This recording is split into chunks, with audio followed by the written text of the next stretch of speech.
Hello, I'm Steve Saul. Welcome to North West Today. The headlines is Friday lunchtime.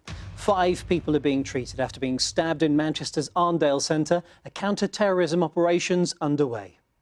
And later we'll hear why Preston Council's been keeping its public money within Lancashire to help boost the economy.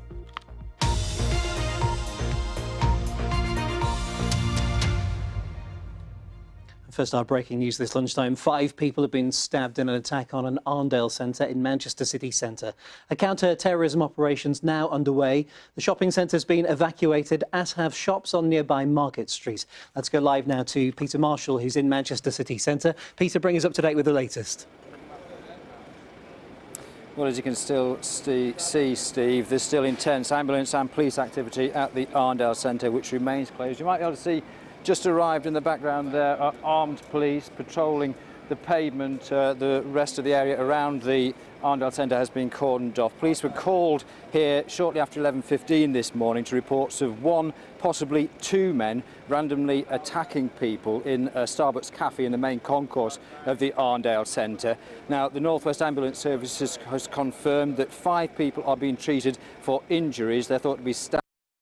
I'm not sure how serious are. Eyewitnesses have spoken of hearing screams and then seeing panic as people ran through the Arndale Centre and shutters on some of the shops started coming down. In fact, we've just spoken to one eyewitness and this is what they said. There was loads of screams and it was just panic, I think. Nobody really knew what was going on, and people started shutting like the shutters in the shops and folk were like diving into the shops. It was scary, but... And Peter, in the past few moments, we've just heard from the Prime Minister Boris Johnson, haven't we? Yes, Boris Johnson has just tweeted. He says that he's shocked by the incident in Manchester.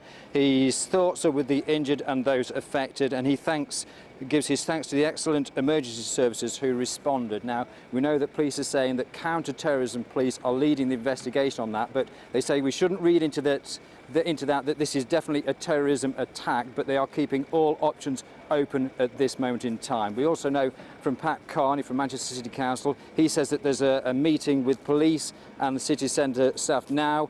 They say that the situation is calm and under control and people can still come into the city centre. OK, Peter, for now, thank you very much indeed. We'll come back to you in a few minutes' time. Thank you. Now, people who had homes and businesses flooded in the Isle of Man are being offered emergency financial aid.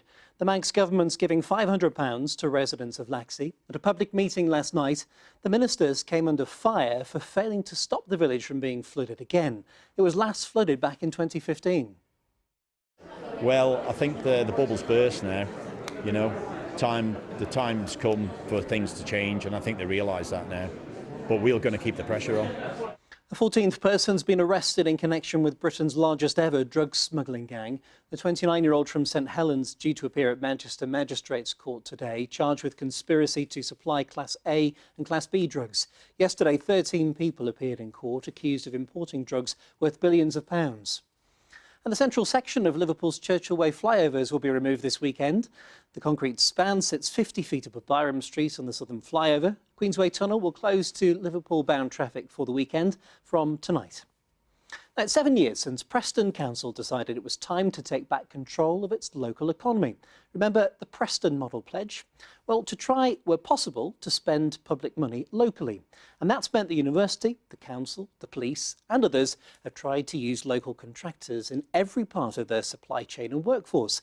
Now, they say it's seen almost £500 million of money stay in Lancashire's economy last year, compared to less than 200 million 5 years ago. But is it working for everyone? Here's our political editor, Nina Warhurst.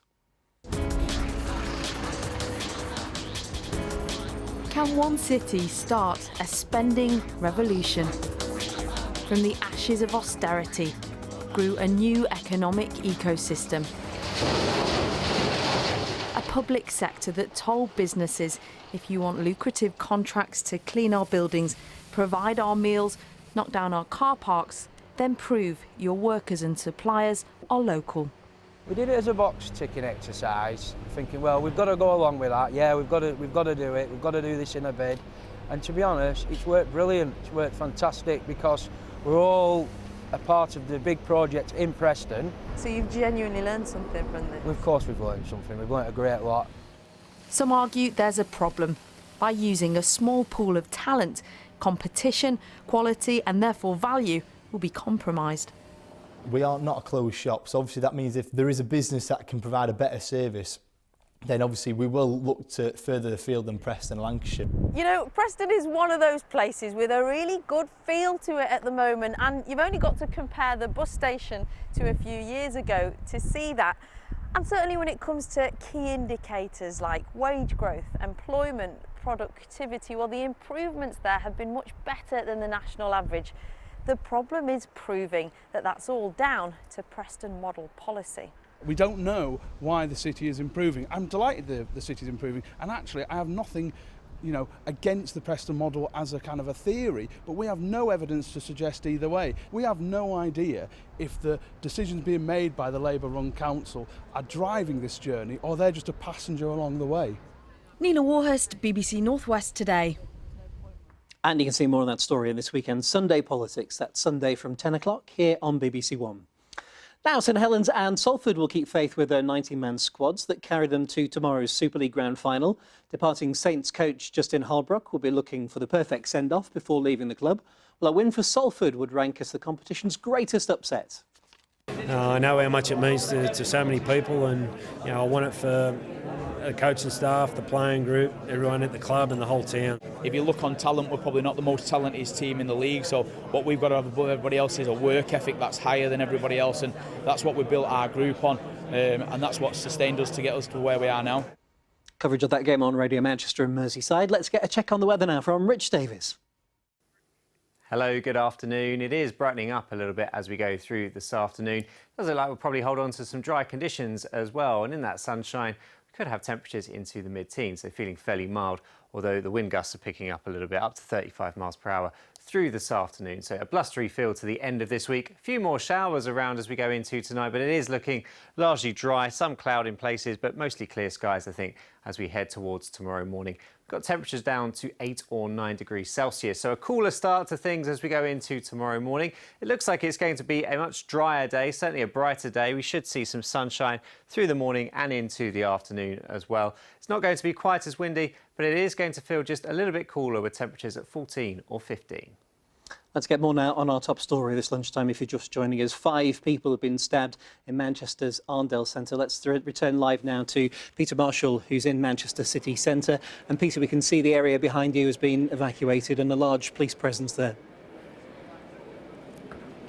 Yes, the Arndale Centre was evacuated at about 11:15 after police were called to reports of 1 or possibly 2 men who were randomly attacking people in the Starbucks cafe area of the Arndale Centre. Eyewitnesses have told us that they heard, first of all, screams, then they saw people running through the Arndale Centre, and security shutters on the front of some of the shops started coming down. The North West Ambulance Services have told us that 5 people have been injured. They suffered stab wounds, but we don't know how serious those injuries are. We know now that the Arndale Centre remains closed off. We know that police are saying that counter-terrorism police are leading this investigation. However, they say that we shouldn't read into that this was definitely a terrorist attack. They're keeping all their options open at this stage. Police have arrested a man in his 40s. He has been held on suspicion of serious assault, and within the last few minutes the Prime Minister Boris Johnson has tweeted saying that he's shocked by the incident in Manchester and his thoughts are with the injured and all those affected. OK, Peter, for now, thank you very much. Stay up to date with the very latest on BBC Radio Manchester, 95.1 FM in Manchester, and online at bbc.co.uk/Manchester for the very latest. We'll have more at 6:30 here on BBC One with Roger and Annabelle. Goodbye for now.